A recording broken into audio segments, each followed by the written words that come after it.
Moin Leute, heute mal aus der Steilwand. Wir stellen euch heute die neuen Sachen von Begadi vor. Und warum ich hier an der Wand hänge, ist, möchte euch ein besonderes Feature vorstellen. Und zwar nämlich diese Taschen hier. Wenn ihr einen Klettergurt benutzt oder ein Holster, könnt ihr trotzdem an die Taschen rankommen und könntet jetzt sogar ein Selfie machen. Ich mache es nie, weil ich darf die Hand nie loslassen, sonst geht es nach unten und mein Kameramann würde sich den ablachen. Deswegen gehe ich jetzt mal runter und los geht's mit dem Video.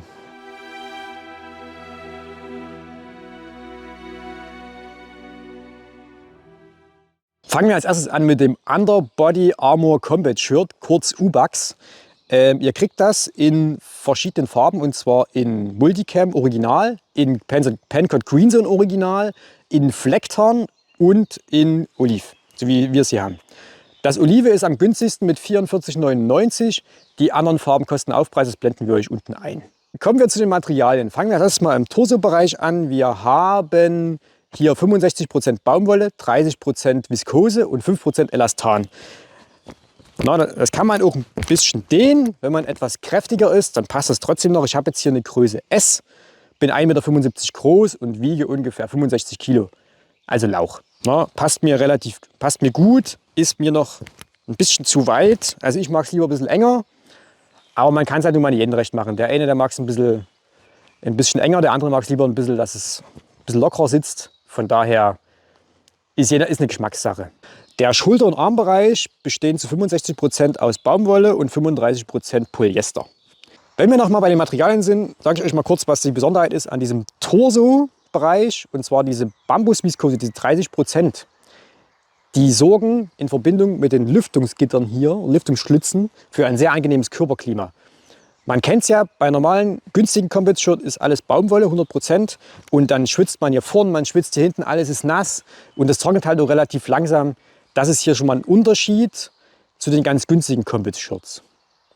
Was man hier auch sehr schön sieht an den ganzen Features, die wir an den Sachen dran haben, dass hier auch mitgedacht wurde bei dem Designprozess.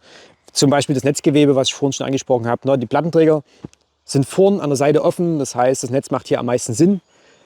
Bei der Vorgängergeneration war das zum Beispiel kein Netzgewebe und bei anderen Combat Shirts ist mir sowas auch noch nicht aufgefallen, dass ihr so ein Netz habt.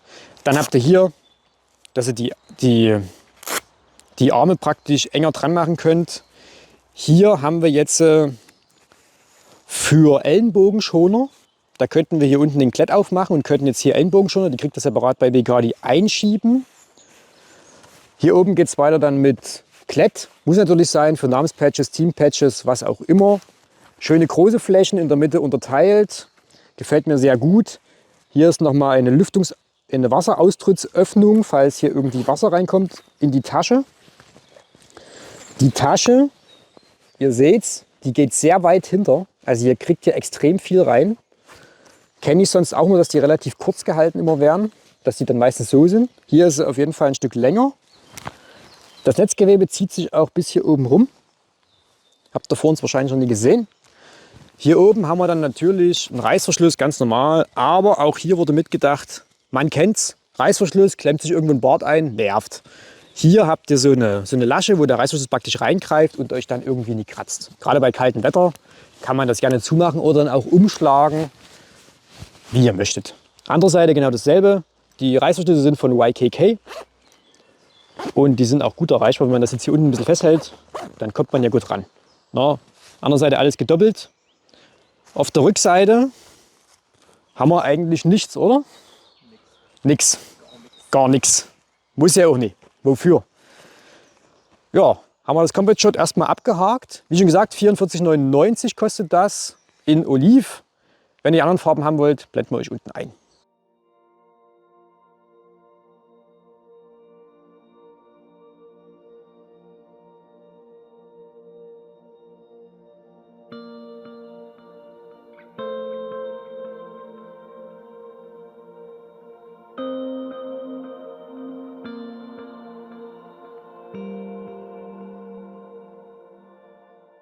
Kommen wir mal zur Hose. Preis für die Hose ist in Oliv 59,90 €, also knapp 60 €. Ihr kriegt wie beim Combat Shirt Multicam Original, Pancode Green Zone Original oder Flecktarn. Und das Material ist, jetzt sind wir verwirrt, es ist eigentlich wie oben 65% Baumwolle, 35% Polyester. Warum sind wir jetzt verwirrt? Weil weiter unten bei Begadi steht Materialien, da steht 65% Polyester und 35% Baumwolle. Und wenn wir jetzt hinten in die Schilder gucken, die an den Hosen, an den Dings dran sind, da steht drinne 52% Polyester und 48% Baumwolle. Ich werde jetzt mal Begadi schreiben, was denn nun stimmt, werde ich das unten einblenden als Info, um diesem Mysterium auf den Grund zu gehen. Mythbusters beim TNT heute. Das Material vom Combat Shirt ist im Endeffekt das gleiche wie bei der Hose. Fühlt sich gleich an und so weiter und so fort. Aber das Combat Shirt ist etwas dunkler als die Hose. Die Hose ist schon so einen leicht gelblichen Ton, hat die. Ganz leicht.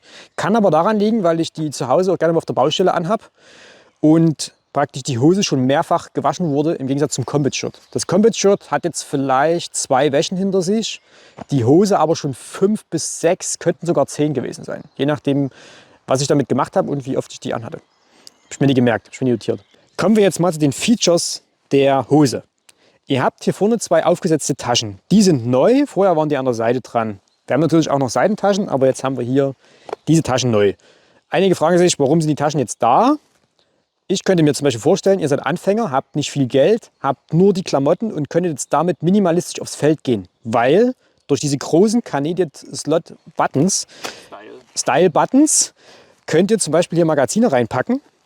Und dann könnt ihr hier, das war jetzt ein 308er Magazin, hat hier genug Platz, müssten 2 sogar nach vorne reinpassen. Habt ihr schon mal 2 Magazine hier. Auf der anderen Seite AR-15 Magazin. Passen auch 2, könnten sogar 4 reinpassen. Hättest du 8 Magazine hier. Gerade für Einsteiger finde ich, das ist eine gute Sache. Und die anderen, die werden schon wissen, was sie da reinmachen können, wenn ihr schon länger dabei seid. Ihr habt hier einen Klettverschluss, könnt das praktisch sichern über Klett und hier über den großen Canadian Style Button. Dann habt ihr hier vorne nochmal so eine Schlaufe, dass ihr das einfacher aufmachen könnt. Gerade wenn ihr jetzt den Knopf loslasst, dann könnt ihr hier praktisch nur mit dem Klettverschluss arbeiten. Eine Besonderheit dieser Fronttaschen ist, dass die hier getunnelt sind. Und zwar ist das praktisch, wie ihr am Anfang gesehen habt, wenn man im Klettergeschirr ist, kann man die Tasche trotzdem noch benutzen. Oder wenn ihr ein Beinholster habt, dann ist es 100% so, dass ihr die Taschen immer nicht benutzen könnt mehr. Hier macht ihr aber den Gurt durch die Tasche durch und ihr könnt wenigstens die Tasche noch benutzen, wenn ihr solche Beinholster hier habt zum Beispiel. Gehen wir mal zur Seite der Hose. Was ist noch neu? Die Taschen hier. Finch hat es letztens bei der einen Hose schon angesprochen, die waren nicht sehr tief. Die hier, das wurde verbessert, weil, ich kann euch eine kurze Anekdote erzählen, ich war letztens bei mir auf dem Dach mit der Vorgängerhose, hatte mein Handy an der Seite und wir haben einen Schornstein verkleidet und dann ist mein Handy aus der Tasche rausgerutscht und ins Dach runtergefallen. Es ist zum Glück alles noch ganz, das wäre mit der Tasche aber nicht passiert. Dann habt ihr jetzt hier nochmal so eine Verstärkung, das hier ist wahrscheinlich immer so, gerade wenn man hier so reinfährt, das Material wird extrem beansprucht, das ist hier jetzt verstärkt worden. Dann haben wir natürlich noch die Seitentasche, die ist nur mit Klett, da habt ihr jetzt keine Buttons und die ist ausreichend groß, da passt eine Warnweste rein oder was auch immer. Einzige, was mir hier fehlt, gerade auf dem Bau, die ist nie unterteilt. Ich hätte gern Begadi. Hier eine Tasche für einen Zollstock und für einen Bleistift. Einfach nur, weil wenn man arbeitet, flackert das alles hin und her. Ja, und das nervt. Also es ist üblich eigentlich bei Outdoor-Hosen jetzt, dass man auch ein Handy und so reinmacht. Finch sagt es gerade und zum Beispiel fürs Handy, dass man das hier irgendwie reinschieben kann, dass nie so hin und her flackert. Ich habe meins meistens hier in Sacknähe, aber manche machen es ja hier rein. Es wäre schön, wenn die Taschen nochmal unterteilt wären. Dann haben wir hier vorne nochmal für Polster. Geben Sie mir die Polster. Verflucht. Ist alles live hier. Alles live. Alles live. Und zwar kriegt ihr auch bei Begadi. Die könnt ihr hier reinschieben. Dann macht ihr das hier unten zu. Und dann habt ihr Polster. Mein Knie ist hier. Das heißt, das funktioniert. Die Jüngeren werden sich sagen, warum brauche ich Polster? Die Älteren wissen warum, weil so ein Knie ist nie so leicht ersetzbar. Und ich spiele mittlerweile echt gerne mit Polstern, weil gerade wenn man sich irgendwo hinhaut, das Knie ist halt geschützt. Dann könnt ihr hier die Polster noch ein bisschen über den Dings enger schnallen. Praktisch an eurem Dings anpassen. Da sind zwei diesmal. Also hier ist eins auf der Seite und eins auf der Seite. Hier ist mir aufgefallen, dass durch diesen Klett, der ist relativ steif hier, das Material. Und innen drin an den Nahtstellen kann es sein, das ist zum Beispiel einmal hier oben bei so einer Nahtstelle und hier, dass es dort bei meiner Babyhaut reibt. Das fühlt sich stellenweise ein bisschen unangenehm an. Hier würde ich mir wünschen, wenn man von innen drin noch was davor macht, vor diese Naht, dann wäre das zum Beispiel beseitigt. Das wäre für mich noch eine Verbesserungsmöglichkeit bei einer Version 3 oder Generation 3 zum Beispiel. Dann haben wir hier noch eine Tasche. Ich weiß noch nicht so genau, wofür die gut sein soll, weil diese Taschen da unten, naja, also ein Messer, ein kleines Taschenmesser würde da vielleicht reingehen. Ich habe jetzt hier so eine Granate drin von Begadi, ihr seht schon, ich kriege die kaum raus. Die passt zwar rein, aber wenn ihr jetzt mit der Granate drinnen lauft, dann schlackert das halt hier hin und her. Das macht wenig Spaß. Also ihr könnt mir ja mal uns in die Kommentare schreiben, wenn ihr so eine Tasche habt, was ihr da reinmacht und ob ihr die überhaupt benutzt. Weiter unten haben wir wie eingenähte Gamaschen. Und zwar mit so einem Zughaken hier kann man praktisch auf seine Größe einstellen oder weitermachen. Sehr praktisch, gerade wenn man im Wald unterwegs ist, im Unterholz. Da ist ja ein allerlei Getier unterwegs. Hier hinten haben wir noch zwei Gesäßtaschen. Die gehen ungefähr bis hierher. Ein Handy sollte reinpassen oder ein Portemonnaie oder sowas. Ist mit Reißverschluss, wieder YKK. 2 Stück auf jeder Seite. Und auf der anderen Seite haben wir natürlich genau nochmal dasselbe.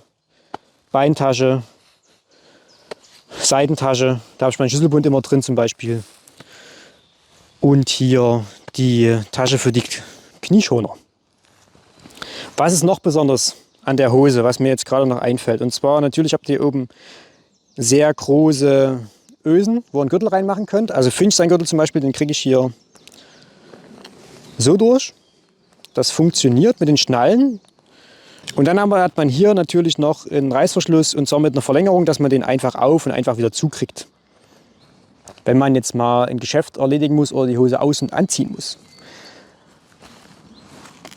Was ist schön an der Hose? Ihr könnt hier über diese Einstellung, habt ihr auf jeder Seite, könntet ihr noch zunehmen. Massiv zunehmen könnte ich jetzt hier noch. Oder dadurch, dass das hier möglich ist, könntet ihr zum Beispiel euch eine M kaufen. Und die M, also wenn ihr jetzt zum Beispiel lange Beine habt und ihr seid ein Lauch wie Finch. Finch hat lange Beine und ist auch nur ein Lauch. Dann könntet ihr eine M nehmen und könntet aber hier oben euch das individuell anpassen. Auf der Begadi-Webseite habt ihr da verschiedene Größen und verschiedene Konfigurationsberechnungen, wie weit man das auseinander machen kann und wie lang die Beinlänge ist. Guckt euch das bitte vorher an, bevor ihr die Hosen bestellt in der Größe. Aber hier habt ihr wirklich, wenn ihr jetzt mal, ihr habt Mittagessen gehabt, der Gürtel geht nicht mehr zu, Gürtel ein bisschen weiter, die Hose ein bisschen weiter stellen, funktioniert. Nach dem Spieltag, die Hose fällt schon fast runter, weil ihr total abgenommen habt, auf der Border war, 2 Tage durchgespielt, macht er sie wieder ein bisschen enger. Ist sehr schön. Bei normalen Hosen habt ihr so ein Feature halt nicht, ist mir noch nie begegnet. Hier hinten hat Begadi wieder daran gedacht, diese Erhöhung für den Nierenbereich mit anzufügen. Da sitzt die Hose auch wesentlich besser und im Winter habt ihr hier nochmal die Nieren ein bisschen geschützt. Sehr schön. Wurde an alles gedacht bei der Hose. Und das für einen relativ schmalen Preis, finde ich sogar.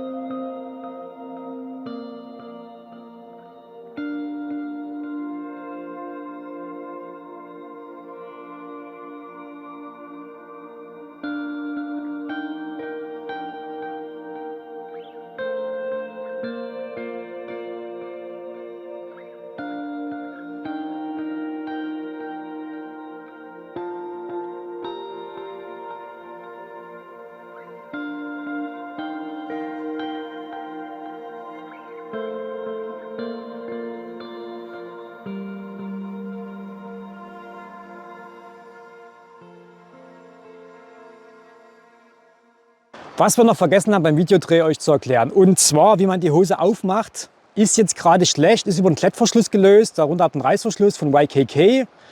Habt ihr praktisch keinen Druckknopf mehr, lässt sich auch easy in der Weite einstellen. Sehr schön. Und dann noch mal was zum Thema Haltbarkeit. Ich habe die Hose jetzt, den Vorgänger habe ich seit 1,5 Jahren bei mir zu Hause auf der Baustelle. Jedes Wochenende wird die strapaziert, benutzt. Die sieht halt mittlerweile aus wie Sau, dreckig. Ich kann euch mal ein Foto einblenden. Aber bisher hat alles gut gehalten, egal ob da Schrauben drin sind, der Akkuschrauber an der Seite dran ist, die Zollstock, das Messer irgendwo hier an der Seite in den Hosentaschen drin ist. Das Teil hält bisher und es sind alle Nähte noch ganz. Die Farbe sieht immer noch sehr gut aus, nach den paar Mal waschen jetzt mittlerweile. Von daher bin ich guter Dinge, dass diese Hose von der Qualität genauso super ist. Die letzten 3 Monate hat sie super geschlagen bisher. Und wenn ihr Interesse habt an dem Teil, unten sind die Sachen verlinkt und dann bin ich raus. Bis zum nächsten Mal. Ciao.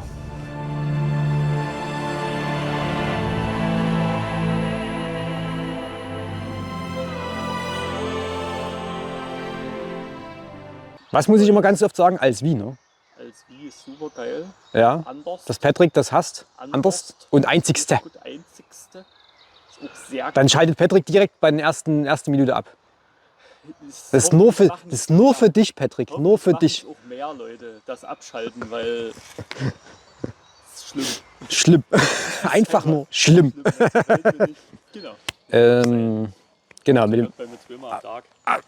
zweimal. Ich könnte auch noch ein drittes schaffen. Wie war es dann irgendwie?